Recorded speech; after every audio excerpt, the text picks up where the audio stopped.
그냥 강론 때 차마 하지 못했던 말들. 여러분들은 성경 공부를 좋아하나요? 그런 걸 왜 해? 그쵸? 재미도 없고. 근데 간혹 성경 공부를 즐겨 하시는 분들이 있습니다. 참 신기한 분들이 있어요. 그렇게. 성경 공부를 하면은 또 기뻐해요. 왜 기뻐해요? 아, 새로운 걸 알게 됐으니까, 아, 하느님이 이런 마음으로 이런 말을 했구나. 아, 예수님이 이러한 의도로 이런 말씀을 했구나. 와, 나 많은 걸 알았다. 근데 제가 성경 공부를 하는 사람들을 종종 보면서 모습이 바뀌어요. 사람들한테 잘난 척을 하는 모습으로 나 성경 뭐 40주간 몇 번을 했어. 나 성서 100주간도 했잖아.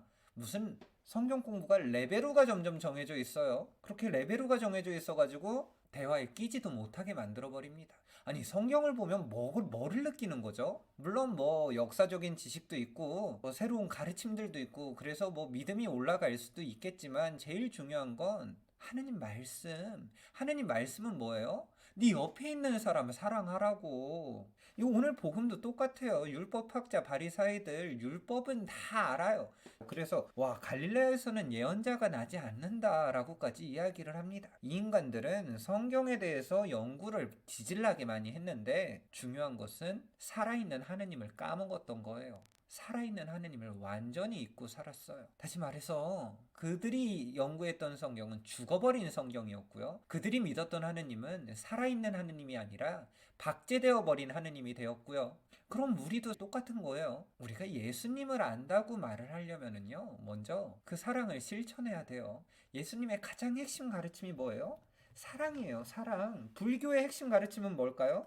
자비죠. 한 가지 이야기를 들려드릴까요? 이야기예요, 이야기. 불을 발명한 사내가 있습니다. 그는 불을 일으킬 도구를 챙겨서 추위에 떠는 몇몇 부족들한테 다가가고 그들한테 요리를 하는 법도 알려주고 흙을 구워가지고 건물을 짓고 도구를 만들게끔 해줍니다. 그는 뭐 감사의 말을 원하지 않았어요. 그냥 사람들이 불을 가지고 편하게 살기만 바랬을 뿐입니다. 도움만 주기를 바랬던 거예요. 그는 또 다른 부족에게 가서 자신의 발명을 알려주기 시작을 합니다. 그런데 문제가 생겼어요. 불을 발명하는 사람의 인기가 치솟는 바람에 기득권층들은 자신들의 영향력이 줄어드는 것을 깨닫게 됩니다. 그리고 그를 죽여버립니다. 왜? 자신의 인기가 줄어들면 사람들이 자신들의 통제를 따르지 않으니까 죽여버렸어요. 근데 사람들 사이에서 자기네 부족장들이 그런 짓을 했다는 소문이 돌아요. 그러니까 그 부족장들이 무슨 짓을 했을까요? 그 불을 발명한 사람의 초상화를 거대하게 만들어가지고요. 신전까지 만들어서 재단을 만들어서 그 사람을 존경할 수 있도록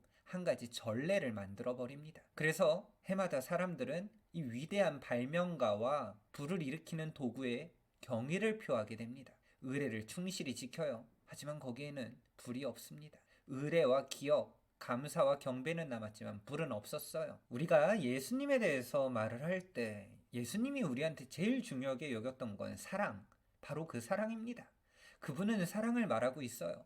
근데 우리가 정작 살아가는 신앙생활은 그분의 사랑은 빼고 그냥 예수님 십자가 앞에서 경배만 하는, 그게 뭡니까? 세상에서 가장 위대한 종교는요, 그리스도교가 아니에요. 와, 내가 이렇게 말하니까 내가 그래서 얼굴을 감추는 거예요. 가장 위대한 종교는 그리스도교가 아니라 사랑이라고 불리는 종교일 것입니다. 주님이라고 불리는 종교가 결코 아니에요. 다만 사랑에 대해서 누가 이러한 것을 말하고 있을까요? 바로 예수 그리스도입니다.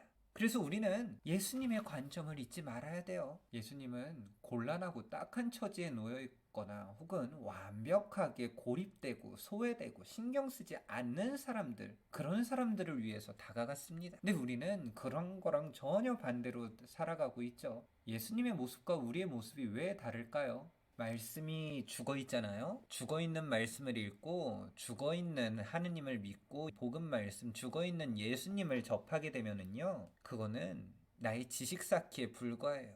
남보다 위대해지고 싶어서. 사실 저도 그럴 때가 굉장히 많이 있어요. 와, 이거 신자분들 모르겠다. 이걸로 내가 알려드려야지. 그러면은 내가 좀 더 멋있어 보이겠다.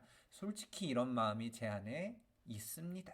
사랑을 알려주고 싶은 게 아니라 나의 지식을 뽐내고 싶을 때가 실제로 겁나 창피한데 있어요. 그러니까 지식으로만 성경 말씀을 접근하면, 죽은 말씀을 지식으로만 접근을 하게 되면 나보다 더 유명해지는 것을 달가워하지 않아요. 그래서 신부들이 질투가 많은 이유가 살아있는 말씀을 묵상하지 못할 때 다른 신부 혹은 다른 것을 보면서 질투를 할 때가 솔직히 많이 있습니다.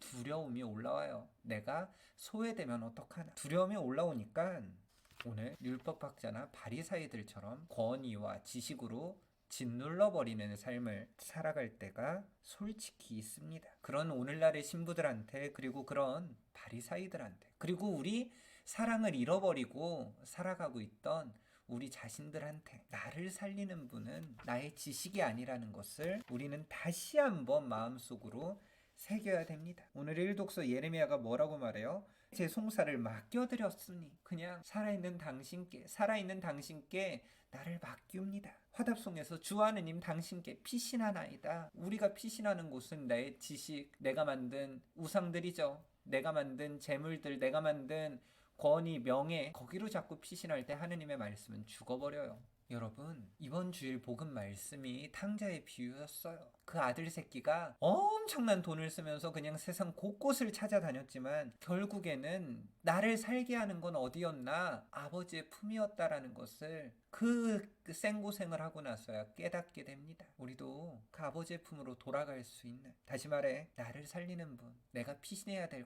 바로 그것은 하느님 품이라는 것을 잊지 마시길 바라며, 불을 발명한 사람을 숭배하는 사람이 되지 마세요. 불을 숭배하세요. 다시 말해 십자가만 쫓아다니는 사람이 되지 마세요.